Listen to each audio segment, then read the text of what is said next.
Mas para falar de espiritismo, eu imagino que a gente deveria começar pelo codificador Allan Kardec. Então nós vamos falar sobre Allan Kardec e o espiritismo. O codificador nasceu em Lyon, na França, às 19 horas, às 7 horas da noite, no dia 3 de outubro de 1804. Filho único de uma antiga família lionesa, pais católicos, uma família nobre e de tradição. Os pais de Allan Kardec é o senhor Jean-Baptiste Antoine Rivaio. Ele era um advogado, juiz do Tribunal de Lyon, e a senhora Jeanne Louise Duhamel era a mãe de Allan Kardec.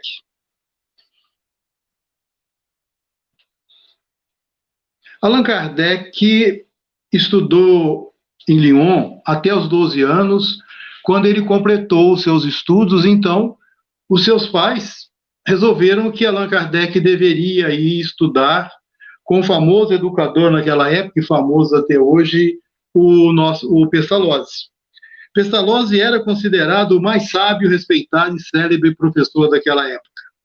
Ele foi o precursor da moderna educação, ele foi o precursor da moderna chamada escola ativa, e ele fundou a primeira escola profissional do mundo na Suíça.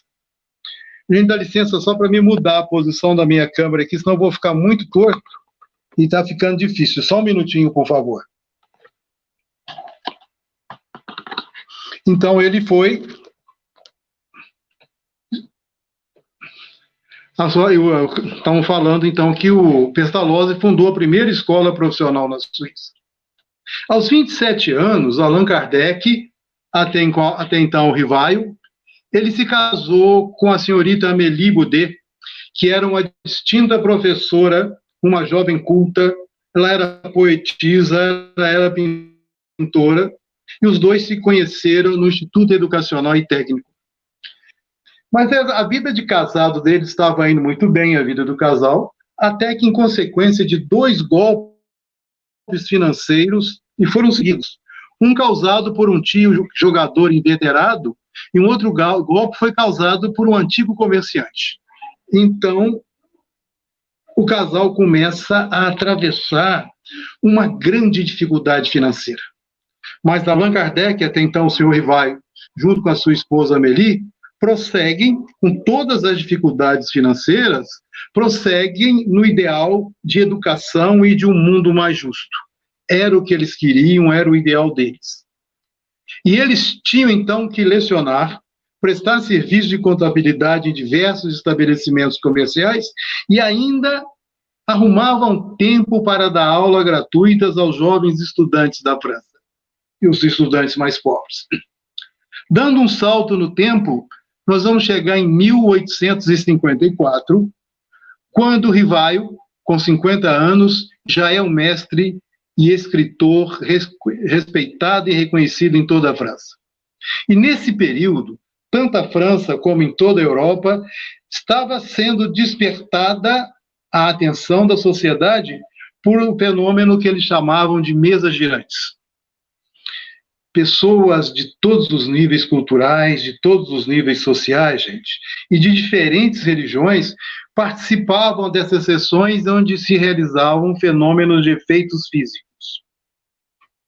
Nessas reuniões festivas, porque eles reuniam como festa mesmo, as mesas se movimentavam, respondiam por códigos às perguntas feitas pelos participantes. E embora elas estavam sendo realizadas por pura diversão, se obtinham comunicações, e essas comunicações demonstravam uma base inteligente. E isso começou a chamar a atenção do senhor Rivaio. E foi o senhor Fortier, que era um grande magnetizador daquela época, e conhecido do professor Rivaio, e um outro amigo de Rivaio, chamado Carlotti, que chamaram-lhe a atenção para esses acontecimentos que aparentemente eram inexplicáveis. Então, em maio de 1855, Rivaio foi convidado para assistir uma reunião na casa da senhora Planemaison, e ele presenciou pela primeira vez esse fenômeno das mesas que giravam, que saltavam, e que respondiam às perguntas formuladas pelos presentes. E ele mesmo fala, em condições tais que não deixavam margem a qualquer dúvida. E esses fenômenos estavam se repetindo por todas as partes do mundo. Mas os assistentes, com raríssimas exceções, pareciam não compreender o alcance de tudo aquilo, gente, fazendo dessas reuniões apenas um passatempo ocioso e fútil. E vai, profundamente interessado e com a sua sólida base científica e filosófica, mudaria o rumo desses acontecimentos. Porque, observada por Kardec a veracidade desses fenômenos, ele raciocinou da seguinte maneira: um efeito inteligente só pode ter por causa uma força inteligente. Assim, Rivaio, com seu caráter eminentemente investigativo, caráter criterioso, ele se lançou à grande tarefa de classificação das milhares de mensagens que chegavam, o que constituiria posteriormente na codificação do que nós conhecemos hoje como o Espiritismo, a codificação da doutrina espírita. E para isso, Rivaio contou com o valioso concurso de 3 meninas, de 3 adolescentes, que se tornaram as principais médiuns do trabalho de compilação do primeiro livro espírita que nós temos conhecimento, que é o Livro dos Espíritos. Essas jovens eram a jovem Caroline, a jovem Julie e a jovem também, a Ruth. Carolino Baldim e Júlio Baldim foram utilizadas, essas meninas, para se elaborar, para estruturar a essência dos ensinos espíritas. E Ruth, que o nome dela todo é Ruth Celine Jafé, foi utilizada para esclarecimentos complementares. Mas Allan Kardec utilizou outros médiuns e outras médiuns para esse imenso empreendimento que ele colocou em sua vida. Por exemplo, ele utilizou Jafé e Rustan, que eram médiuns intuitivos. A senhora Canu, médium sonâmbula inconsciente.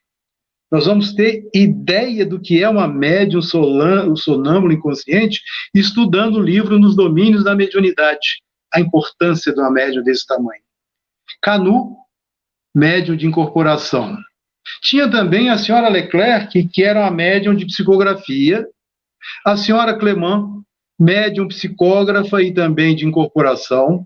A própria senhora, a Planey Maison, era uma médium auditiva e uma médium inspirada. Tinha também a senhora Roger, médium clarividente. Aline Carlotti, médium psicógrafa e de incorporação. Nessa época, onde tudo isso estava acontecendo, Rivaio tinha 51 anos de idade e ele se dedicou de corpo e alma à observação e ao estudo desses fenômenos espíritas. Portanto, ele já tinha maturidade e fez todo esse estudo sem afetações. E foi através do espírito Zéfiro. Esse espírito Zéfiro, ele era a guia da família Bodin, que o até então Rivaio tomou conhecimento que em outra encarnação ele se chamava Allan Kardec. Ele teria vivido na Gália, e Gália é o antigo nome do território francês.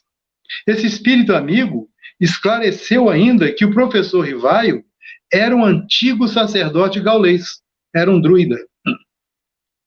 O espírito Zéfiro revelou ainda que Rivaio estaria novamente encarnado nas lutas terrenas, gente, para cumprir importante missão espiritual. E mais tarde, outros espíritos amigos e protetores confirmariam essa mesma revelação do espírito Zéfiro. E todos eles lhe prometeram e cumpriram com auxílio, encorajavam-no, aconselhavam Kardec a ter perseverança e discrição. A partir daí, Rivaio adota, então, o pseudônimo de Allan Kardec. Hippolyte Léon Denisard Rivaio, o missionário Allan Kardec, retorna ao plano espiritual no dia 31 de março de 1869, entre 11 horas e meio-dia, quando estava atendendo um visitante que fora lhe pedir um exemplar da Revista Espírita. Olha que coisa interessante. Mas, afinal de contas, como é que o agora Allan Kardec codificou a doutrina espírita como a conhecemos hoje? Quais foram os meios que ele usou? De que maneira ele fez isso? Ele usou 3 técnicas diversas e que se complementavam. A primeira técnica que Allan Kardec utilizou foi a técnica de investigação, e ele investigava para poder comprovar a veracidade desses fenômenos espíritas. E isso é a ciência da observação, da investigação. E com base, então, nas revelações dos resultados dessas verdades, ele formula questões de elevado teor filosófico, que é a parte da filosofia espírita. E Allan Kardec fez uma outra coisa. Ele verificou que a aplicação dessas verdades podem e devem ser utilizadas na transformação moral de qualquer um de nós, na transformação moral da humanidade. Isso é a religião espírita. Então ele usou 3 técnicas: da investigação, a ciência, a revelação de resultados, o poder de teor filosófico, a filosofia, e colocou essas aplicações, ele viu que as aplicações da ciência e da filosofia eram verdades que podem e devem ser utilizadas na transformação moral do homem. E isso é o aspecto religioso da doutrina espírita. O primeiro livro dos Espíritos tinha 501 questões. E a primeira edição desse livro dos Espíritos nos foi colocada em nossas mãos no dia 18 de abril de 1857. O livro dos Espíritos, meus queridos, é a parte filosófica da doutrina espírita. E Kardec, ele mesmo fala que da comparação e que da fusão de todas as respostas, até esse instante apenas 501, e coordenadas, classificadas e muitas vezes retocadas no silêncio da meditação, foi aí que eu elaborei a primeira edição de O Livro dos Espíritos. 18 de abril de 1857, a primeira edição do Livro dos Espíritos e a parte filosófica do Espiritismo. E no dia 15 de janeiro de 1861, Kardec começa a tratar da parte científica ou da parte experimental do Espiritismo. Foi quando nós tomamos conhecimento, em 15 de janeiro de 1861, do livro dos Médiuns. Mais tarde, em 15 de abril de 1864, Allan Kardec lança o Evangelho segundo o Espiritismo. E o Evangelho segundo o Espiritismo contém a explicação das máximas morais de Jesus. Essas máximas em concordância com o Espiritismo, e ele coloca também a aplicação da moral de Jesus nas diversas circunstâncias da nossa vida. Nas diversas circunstâncias de nossa vida. O que promove esse Evangelho segundo o Espiritismo? O que o Evangelho de Jesus, a verdade que Jesus coloca em nossas mãos, através das parábolas, através do Sermão da Montanha, através das passagens, e principalmente através do próprio exemplo do Cristo, o que modifica a nossa vida? Nos coloca a religião agora sem dogmas, nos mostra uma religião com a fé raciocinada. E no dia 1º de agosto de 1865, ele lança o livro Céu e Inferno.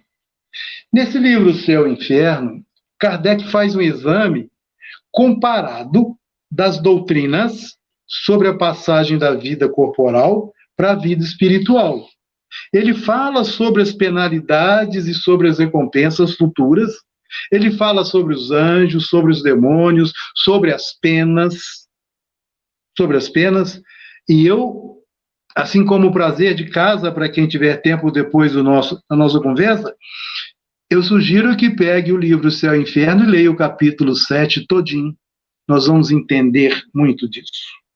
E, finalmente, no dia 6 de janeiro de 1868, Kardec começa, segundo ele mesmo fala na introdução da Gênesis, a desvelar, tirar o véu que cobre as nossas vistas, mostrando um novo mundo. Ele aborda as diversas questões de ordem filosófica, de ordem científica, por exemplo, como a criação do universo, sobre a formação dos mundos, o surgimento do espírito. Tudo isso segundo o paradigma espírita de compreensão de uma realidade.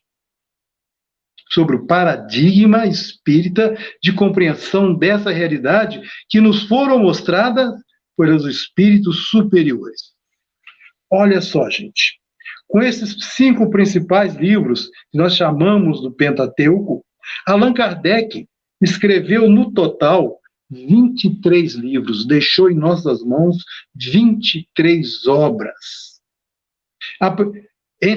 Além das 5 que nós acabamos de falar, que nós chamamos de Pentateuco, ele colocou o livrinho O que é o Espiritismo.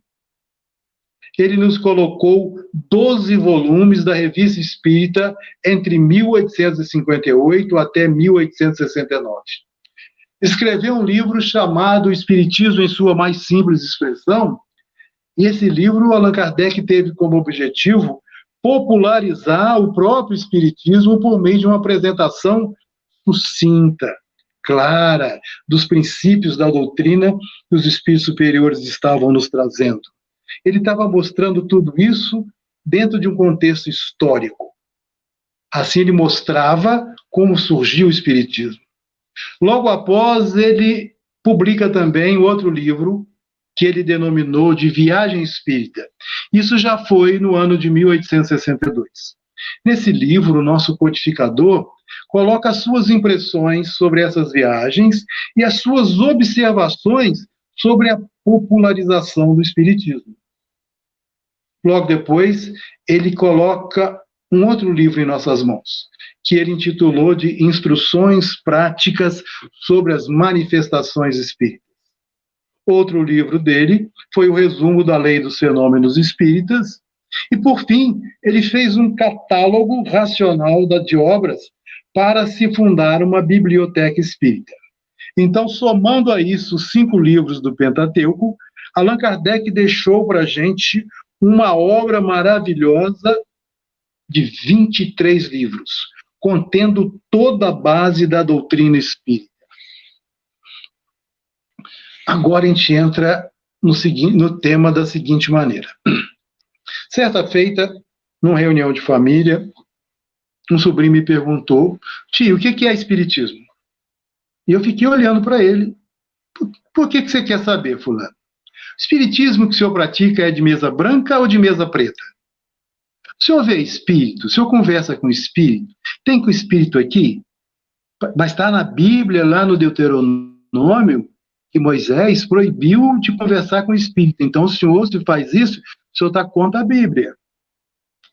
É proibido, porque só se comunicam demônios, né? O que é espiritismo?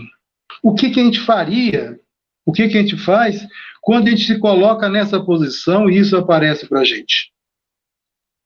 Quanto tempo a gente vai levar para esperar, para explicar para ele? Que espiritismo não tem mesa branca, mesa preta, mesa marrom. No centro onde eu frequento, que eu trabalho, a FEAC, a nossa mesa é meio marrom, que é madeira mesmo. Nas reuniões mediúnicas, são mesas de madeira. Eu expliquei para ele que tudo aquilo que Moisés proibiu lá no Deuteronômio, o Espiritismo também recomenda que a gente não faça, porque senão nós vamos atrair espíritos fúteis e brincalhões. Que a gente pode brincar de tudo, menos de Espiritismo. Falei para ele, e Kardec explica, que Espiritismo é um conjunto de princípios e de leis. E esse conjunto de princípios e de leis, nos foram revelados por espíritos superiores. E tudo isso, esse conjunto de princípios e leis, eles estão contidos nessas 23 obras de Allan Kardec. E são elas que constituem a codificação espírita, principalmente as 5 primeiras que nós tratamos pelo Pentateuco Espírita de Allan Kardec. Mas, afinal de contas, amigos, o que é Espiritismo? De que maneira o próprio codificador nos ensina o que é Espiritismo? Para nós que já somos espíritos há algum tempo, como a gente define? Quantas vezes nós já pegamos o livro que é o Espiritismo lá no seu preâmbulo e prestamos atenção na definição de Espiritismo que o próprio codificador nos fala? E ele explica que Espiritismo é uma ciência que trata da natureza, que trata da origem e também do destino dos espíritos, com E maiúsculo. Ele está falando agora dos desencarnados. Então, é uma ciência que trata da natureza, da origem, do destino dos espíritos, bem como da relação desses espíritos, dessas pessoas desencarnadas, com o mundo corporal, com a gente, com a matéria. Allan Kardec também nos fala que o Espiritismo é o consolador prometido de que nos falou Jesus. E ele explica isso de maneira magistral no Evangelho segundo o Espiritismo, lá no capítulo 6, o Consolador Prometido, que nos coloca o Espiritismo, nos mostra, nos dá entendimento do que Jesus falou, porque agora nós já temos condições de entender mais um pouquinho. E abriu-se, diminuiu o véu que tampa os nossos olhos, que velava a nossa compreensão, que naquela época ele não pôde falar tudo.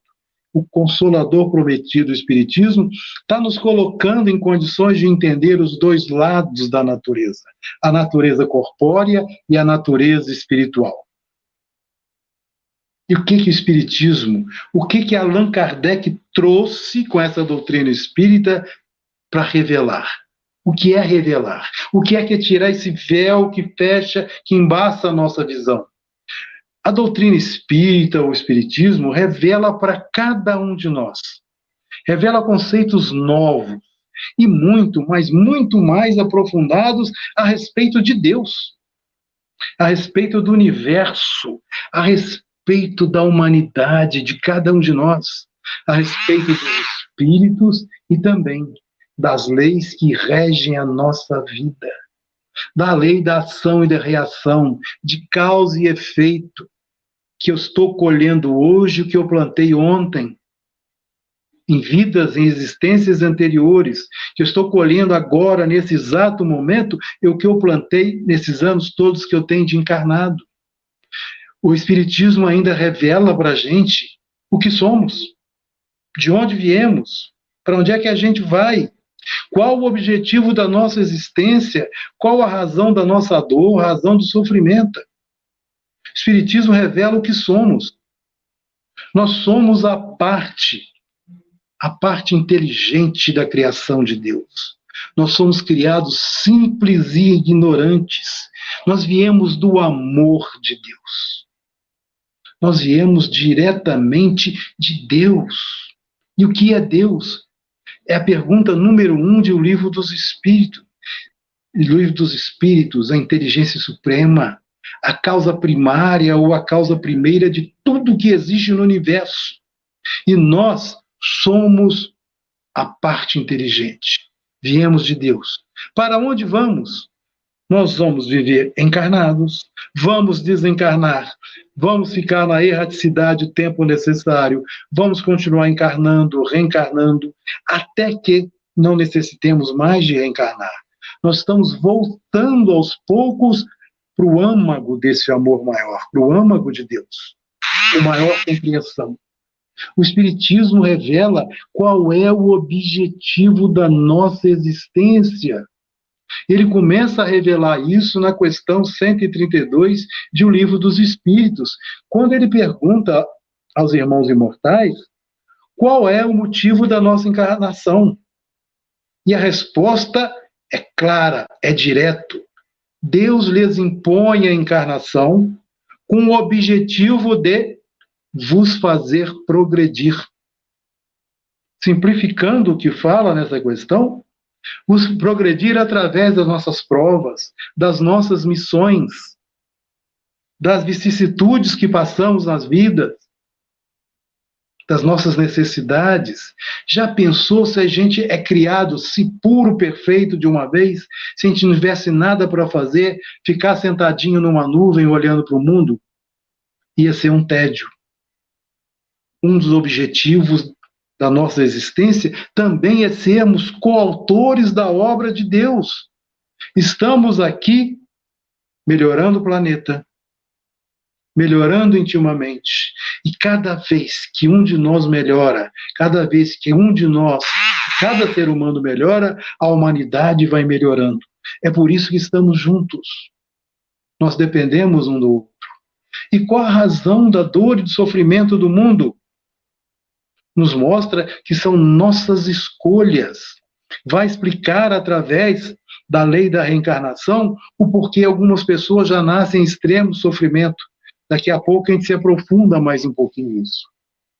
Então, meus queridos irmãos, o Espiritismo vai nos mostrar, em essência, que Jesus é o guia e é o modelo de toda a humanidade. É a doutrina que Jesus ensinou, que Jesus exemplificou. A doutrina espírita é a expressão mais pura da lei de Deus. Mas Jesus é o guia e modelo de toda a humanidade. É o nosso guia, é o nosso modelo. E guia é aquele que tem a missão de guiar, de dirigir. A pessoa que dirige, que ensina o caminho, não necessariamente que tem que pegar no colo e carregar. É a pessoa que dirige, que mostra e que ensina o caminho. Modelo é a pessoa que, pela sua perfeição, são apontados como os dignos de serem imitados e de servirem de exemplos. Conhece alguém mais digno de ser imitado, de servir como exemplo e ser guia de toda a humanidade do que Jesus? Ele é nosso guia, é nosso modelo. É sobre a sua doutrina, sobre os seus ensinamentos que o Espiritismo tem as suas bases. Continua Allan Kardec falando que o Espiritismo é o cristianismo redivivo. E coloca 7 princípios fundamentais para que a gente analise em nossas vidas. Para que a gente analise com fé raciocinada. A primeira coisa que o Espiritismo nos coloca é a existência de Deus. Sem Deus, nada existiria. O único ser eterno que existe em todo o universo eterno, que não teve começo e não terá fim, é Deus. Ele é o princípio, a causa de tudo que existe. E nós, como sendo a parte inteligente da criação desse ser imensamente amoroso, justo e bom, nós somos a parte imortal, a parte inteligente. Nos mostra que somos imortais. Tivemos um começo, mas não teremos fim. Nós, na nossa essência, o espírito, não teremos mais fim.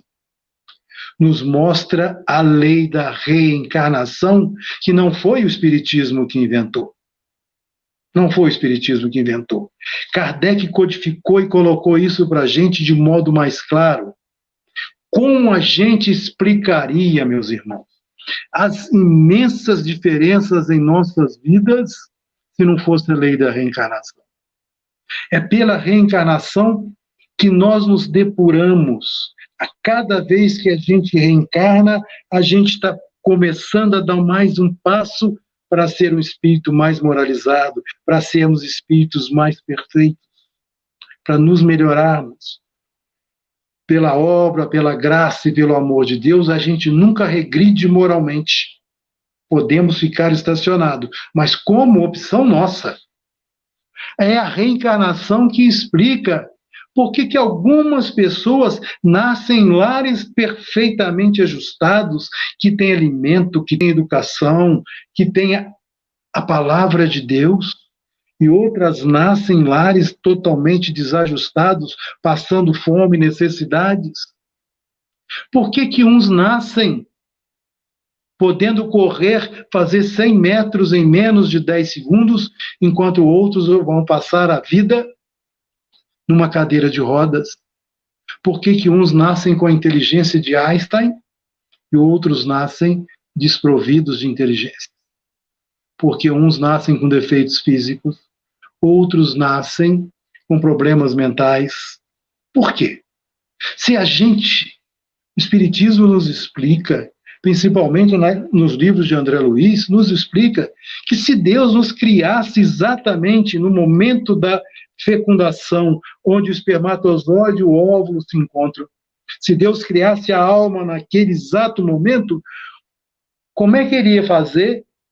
Como é que Deus decidiria quem seria branco, quem seria preto, quem seria homem, quem seria mulher, quem seria rico, quem seria pobre, quem nasceria com um corpo perfeito, o outro com um corpo cheio de imperfeições? Será que Deus jogaria um dado para cima e nascesse, você vai ser bonito, você vai ser feio, você vai ser inteligente, você não vai ser inteligente? Jogaria? Que maldade é essa? Faz parte de um ser amoroso, justo e bom, faz parte dos atributos de Deus fazer isso. Mas já a lei da reencarnação, mostrando o que nós estamos vivendo, a lei de causa e efeito, nos mostra isso. Nos mostra que estamos na família certa, no momento certo, e que é esse agrupamento de pessoas, pai, mãe, filhos, cunhados, sobrinhos, tios, a nossa casa espírita, nós não estamos reunidos por acaso. Estamos reunidos como uma grande família, para nos aperfeiçoarmos. A doutrina espírita nos mostra, como um quarto item, que nós estamos em constante evolução espiritual, cada um dentro da sua velocidade, cada um dentro do seu jeitinho. Mas o objetivo nosso, e com certeza alcançaremos, que Jesus falou, vós sois deuses e podeis fazer tudo o que eu faço e muito mais. Jesus falou que nenhuma ovelha do meu Pai vai ficar desgarrada, que vai ficar perdida. Nós estamos nos evoluindo espiritualmente. Alguns de nós ainda fica parado. Evoluir jamais. Mas a cada dia a gente evolui espiritualmente. O que nos falta é tomar conhecimento disso. A doutrina espírita nos mostra a existência do outro lado da vida. Nos mostra que depois da vida só tem vida, através da comunicabilidade mediúnica. Allan Kardec mesmo mostrou isso no primeiro livro dele, no Livro dos Espíritos, onde usou aquelas 3 meninas para a comunicação espírita, para os ensinamentos. Nos mostra que os nossos entes queridos, nossos amores que nos precederam, apenas deixaram o corpo de carne como quem deixa uma roupa. Estão vivendo agora em outra dimensão. Nos mostra a pluralidade dos mundos habitados, a imensidão do universo, a imensidão de sóis, de estrelas, de planetas. Há muitas moradas na casa de meu Pai. A pluralidade desses mundos. E nós estamos agora começando a tomar noção disso, vendo que há água em Marte, tem água na Lua, acabaram de mostrar isso. A possibilidade de planetas idênticos aos nossos. Com calma nós vamos chegando lá. E acima de tudo, as leis morais. E moral, segundo o Espiritismo, são nossas regras de bem proceder, de bem viver, intimamente, de nossa percepção, de nossa aceitação como espíritos imortais, com virtudes e com vícios, que aqui estamos para progredir, que as leis morais consistem no nosso bom procedimento perante a nossa intimidade e perante o nosso irmão. Colocar em prática, fazer ao próximo o que gostaria que o próximo fizesse a você mesmo. Amar a Deus sobre todas as coisas e ao próximo como a ti mesmo. Mas eu só posso amar a Deus e amar ao próximo aprendendo a me amar para valer, me valorizando, com a fé raciocinada. Porque nós somos extremamente importantes, gente. Nós somos filhos de Deus. Nós somos a parte inteligente de tudo isso que existe no universo. E o que o Espiritismo faz por nós? O que essa doutrina faz por nós? Essa doutrina nos coloca na posição de criaturas imortais, de criaturas que somos responsáveis diante da vida. Somos responsáveis pelos nossos atos. E responsabilidade significa, meus irmãos, a capacidade de responder às coisas que acontecem no mundo. A habilidade, responsabilidade é a nossa habilidade de responder às coisas que nos acontecem. E para saber, para ter habilidade de responder aos atributos das vidas, às necessidades da vida, nós temos que saber como fazer. Então, a responsabilidade é a nossa habilidade de lidar e responder aos acontecimentos da vida. E para isso, nós temos que saber o que fazer. Mas tem uma terceira coisa, que é onde, como é que fala a juventude, que é aí que o bicho pega. Fazer. Ter habilidade para responder, saber o que fazer e fazer. Não é ficar sentado esperando as coisas acontecerem, é fazer. E para isso Deus deu para cada um de nós livre-arbítrio, deu liberdade para pensar, para raciocinar, deu liberdade para agir. E, obviamente, nós vamos colher aquilo que plantamos, porque nenhum de nós, mas nenhum de nós mesmo, vai fugir da lei que manda atribuir a cada um segundo seus atos.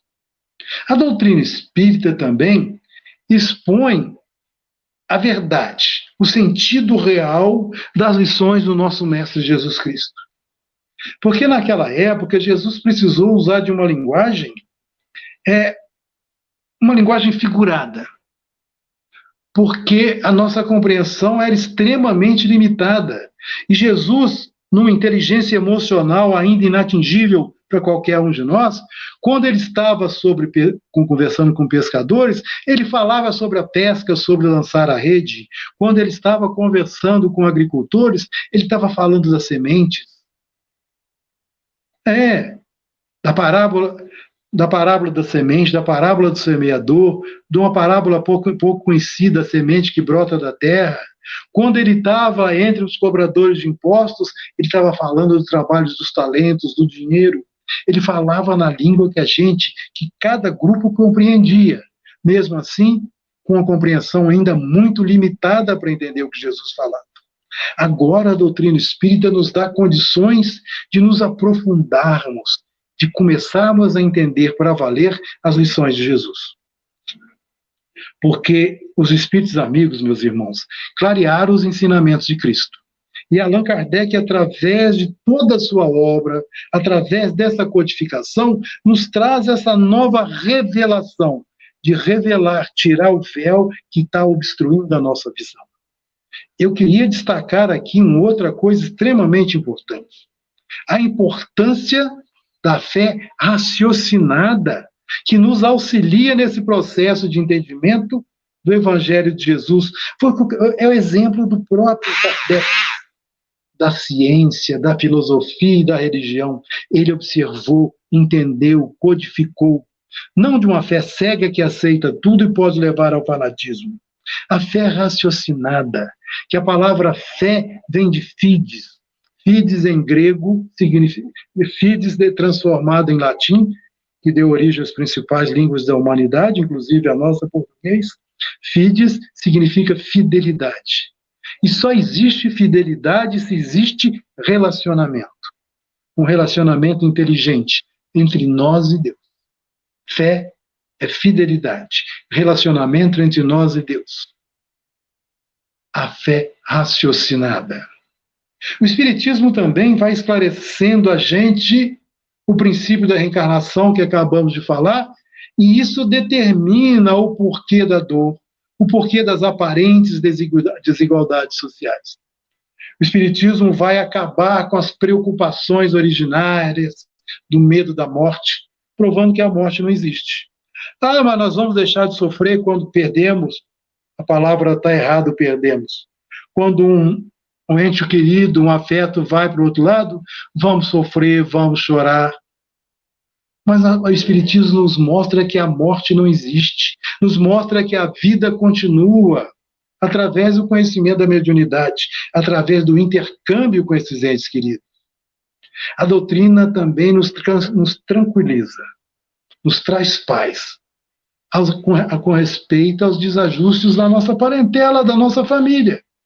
Nos esclarece que se dentro do nosso lar a gente está recebendo alguns desafetos, é porque em existências passadas nós fizemos alguma coisa um com o outro.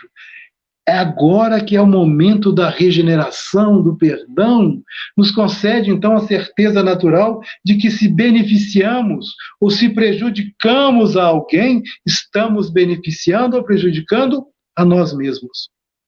E além disso tudo, a sapiência de Deus, o esquecimento do passado. Porque quantas e quantas vezes recebemos um espírito estranho, um espírito que foi inimigo em encarnações passadas, nós não lembramos quem ele é, graças a Deus. E aquele nenenzinho que pega no colo, que acalentamos, chamamos de filho, de sobrinho, de neto. Aprendemos a amar, começamos a consertar tudo aquilo que passou, revivendo, fazendo um novo caminho. Chico Xavier falava sobre isso lindamente, que eu não posso voltar lá atrás e fazer um novo começo. Mas a doutrina espírita nos mostra que eu posso, a partir de agora, determinar um novo fim para a minha vida. A cada dia que passa, a cada manhã que eu abro os olhos e acordo. E Allan Kardec nos ensina no Evangelho segundo o Espiritismo, lá no capítulo 27, item 22, que o primeiro dever, a primeira coisa que o cristão deve fazer ao voltar à vida, ao acordar, é a prece de agradecimento. É a prece pedindo para o seu dia ser útil, de aprendizado e de caridade.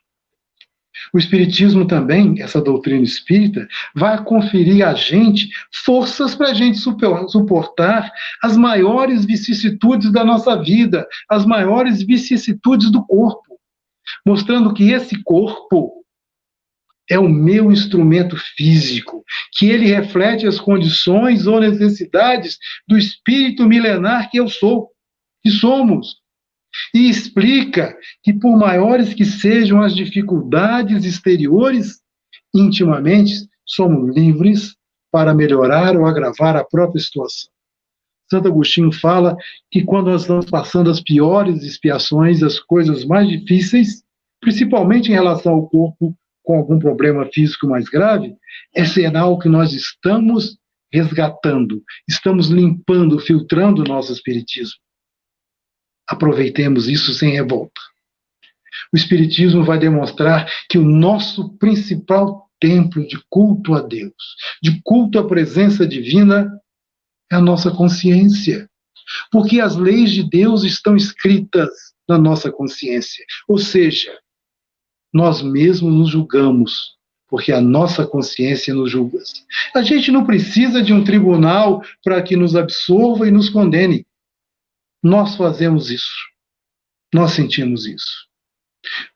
E por fim, por hoje, o Espiritismo nos garante resignação. Resignação não significa que eu pare no tempo e no espaço, fique esperando as coisas acontecerem. Resignação significa que eu devo fazer tudo o que está ao meu alcance para melhorar a minha situação. Significa isso. Essa resignação me garante serenidade, me garante paz diante dos infortúnios, porque eu tenho certeza que estou sendo guiado por um Deus de amor e bondade. Que eu tenho certeza que o guia e modelo de toda a humanidade, que é Jesus, me protege e me ampara. E se eu estou sofrendo, é porque eu estou, de alguma maneira ou de outra, me reajustando à lei do amor. Porque dessa lei, a lei do amor, em algum momento, a gente se afastou e agora estamos retornando a ela. Nenhum de nós vai conseguir viver sem essa lei do amor dentro da gente. Mais cedo ou mais tarde a gente volta. Ou a gente vem para Deus, pelo amor ou pela dor. a escolha ainda é nossa. E quem são, meus irmãos, os verdadeiros espíritas? Quem são os verdadeiros espíritas? Allan Kardec mesmo nos fala que os verdadeiros espíritos são aquelas pessoas que praticam a moral espírita. São aquelas pessoas que aceitam a moral espírita com todas as suas consequências. E ser espírita não é fácil, porque nos traz e nos mostra responsabilidades imensas. E isso apresenta duas características básicas. Primeira coisa que o espírita deve fazer é ter como regra de proceder a caridade. Nós não estamos falando aqui simplesmente da caridade material, de dar as coisas para os outros, dar arroz, o feijão, da matéria. A caridade como regra de proceder. Allan Kardec perguntou para os espíritos como é que Jesus entende a caridade. Com benevolência, indulgência e perdão. E no Evangelho segundo o Espiritismo, no capítulo 9, item 7, está escrito mais ou menos assim, que a caridade mais, como é que ele fala? Mais importante aos olhos de Deus é aquela de perdoarmos as pessoas que Ele colocou no nosso caminho para testar a nossa paciência, a ciência da paz. E onde estão essas pessoas? Dentro da nossa casa, dentro do centro espírita, ao nosso lado no trabalho, no trânsito. É a caridade do amor ágape. Não é o amor que eu sinto, é o amor que eu escolho sentir pelo meu semelhante, mesmo sem conhecê-lo. Isso é o amor ágape, é o amor que Jesus ensinou. Não importa quem seja, de onde venha, que religião, que cor, que raça. É o amor que eu escolho sentir por saber que ele é meu irmão. Eu dou a ele o direito de pensar diferente, de ser diferente. Mas eu escolho amá-lo. Foi isso que Jesus nos ensinou. Então, de tudo que nós falamos hoje, de toda essa codificação, nós mostramos que o Espiritismo é uma ciência, porque explica a relação, explica Deus, explica o mecanismo da mediunidade. É a ciência que explica. É uma filosofia, porque indaga, pergunta, e a palavra filosofia significa amor ao saber. Amor ao saber, não ao poder, ao saber. E Kardec demonstrou isso fazendo perguntas inteligentes. Então, a soma dessa ciência explicando, dessa filosofia que indaga, gera o ápice desse triângulo, que é a religião. Porque o Espiritismo agora, como religião, está nos elevando até Deus. Está nos fazendo crescer, entendendo a ciência, a filosofia e a religião que o próprio Jesus nos ensinou. E assim, queridos irmãos, queridas irmãs, a gente termina o nosso estudo de hoje, rogando a Deus que o Espiritismo faça parte de nossa vida e que nós, espíritas, possamos colocar em prática o que essa doutrina nos ensina, que é o ensinamento de Jesus. Assim, agradeço a atenção, o carinho, o amor de cada um que nos ouviram e rogo a Deus que os abençoe abundantemente.